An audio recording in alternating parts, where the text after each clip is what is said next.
Hi, I'm Sarah Smith. I'm a horticulturalist here at Rogers Gardens, and I want to tell you all about why fall is for planting, especially here in Southern California.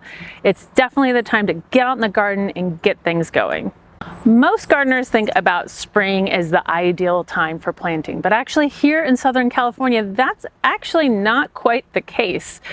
Spring is often kind of studded with things like weird heat waves. It's kind of a short season here in Southern California, so plants don't really have the chance to get really established and get that good root growth, which is the most important thing for all of your plants, before we start getting into the hot part of summer. So actually, fall's the best time to get things established so they can go through fall all the way through the nice cool winter, and by the time spring hits, they're all nice and established so they can really come into their full glory.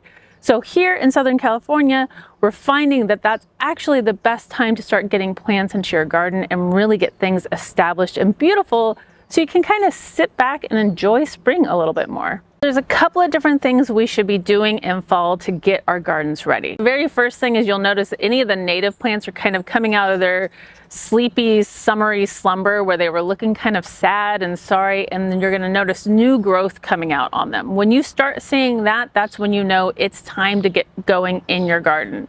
Here in Southern California, we garden year-round. Really, the only time that we don't do a ton of gardening is in the summertime. So now we're getting going. This is like our spring. So the best things that you can do is get out into your garden, start going through all of your woody perennials and stuff, trimming them back, shaping them up so they can get going.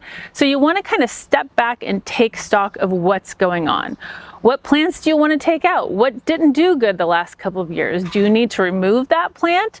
Let's get out and start dividing things. Anything that's looking kind of big and full and bushy and a little overgrown, this is a time to go in there, thin it out, divide up some of your plants, step back and look at what works, what doesn't work. Do you need a tree there now? Do you need a different kind of shrub? Have you always wanted that really beautiful tree in the corner and you just never did it?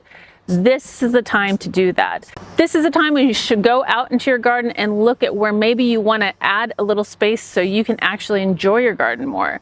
Really, we should be cutting back some of our softscapes, so not so much lawn, things like that. Do you want to go in and make a nice little place for putting down some pavers, putting down a little bench or a fountain or a chair, someplace where you can go out and read and connect with nature a little bit more during the springtime? Because all this summer we were probably hiding inside because of the heat. Now we want to go out and enjoy the garden, see all the beautiful butterflies and all the cool little hummingbirds, and start planting stuff to draw those in. Once you really start seeing the temperatures decreasing down, that's when it's time to put those perennial plants in. Any of your shrubs, any of your trees, anything that's going to be there year round. Now the ground is getting cooler, so all the roots can really start getting established. One of my kind of favorite sayings for plants is as above, so below. So if it's a big plant, it needs a big root space. It needs a chance to get established. I think the most common mistake that gardeners make around here is undermining how much space that plant needs in the ground. You're either planting in pots that are way too small for your plants, or you're crowding stuff so it doesn't do well because all the roots start competing. The soil and the roots is the most important part of your plant. A healthy plant has healthy soil and a nice big root space. So what we do when we get things planted in the fall is we allow them to kind of stay dormant above. You're not going to notice a lot of growth happening at this time of year, just a little bit, but they're going to be getting those roots nice and low in the cool part of the soil. This is also a great time to mulch your garden because that's helping add organic stuff to the soil. It's covering up those roots, keeping them nice and cool, and allowing it to not have to be watered as much and keeping those weeds out of the garden. So I think if you get those two things going right now, by the time you get into springtime, we get through winter, we get to springtime, your garden's gonna be glorious and you don't have a lot that you need to do other than adding some annual colors here and there for some pop of color, you know, putting your things in like your pansies and all of your pretty little primrose. But this is a time to get the big stuff in the ground. That's why here at Rogers Gardens we do a great falls for planting sale. So all of the perennial shrubs, the perennial trees, those are going to be on sale, so you can start adding that stuff into your garden and then enjoy it. Then you're going to put in all your cute little things later as we get even closer to springtime.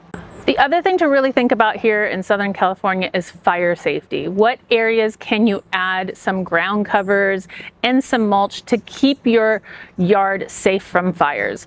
Wildfires is a big thing here for us, but this is a great time to start sowing seeds so you can add wildflowers into areas that'll start coming up, add ground cover into areas. So that way you're creating a buffer for your yard, so that way you're protecting yourself from all those wildfires. Really step back and look at what you have going on. This is the time to do that. This is the time where you can be a little slow and methodical about what you're doing instead of getting into that springtime frenzy where you're just throwing things willy-nilly kind of everywhere. And mulch, mulch, mulch, mulch, mulch. I can't say that enough. That will make your plants so happy. Always think about the roots. The roots are the most important part of what you have going on. If you're ignoring that fact, then your plants are never going to be happy and your garden's always going to be struggling. So get that out there, get it going, get it ready, so that way springtime you can enjoy a little bit more. Make sure you follow us on all our different social media platforms so that way you're abreast of all the kind of fun things that we have going on here. And to take advantage of our sale, make sure you sign up for our preferred customer program. That way you can get the sales and you know when they happen. You'll get the emails about when they start, so you never miss out on any of the great sales we have here at Rogers. Thank you so much for watching. Again, I'm Sarah Smith here at Rogers Gardens, and have a great fall season.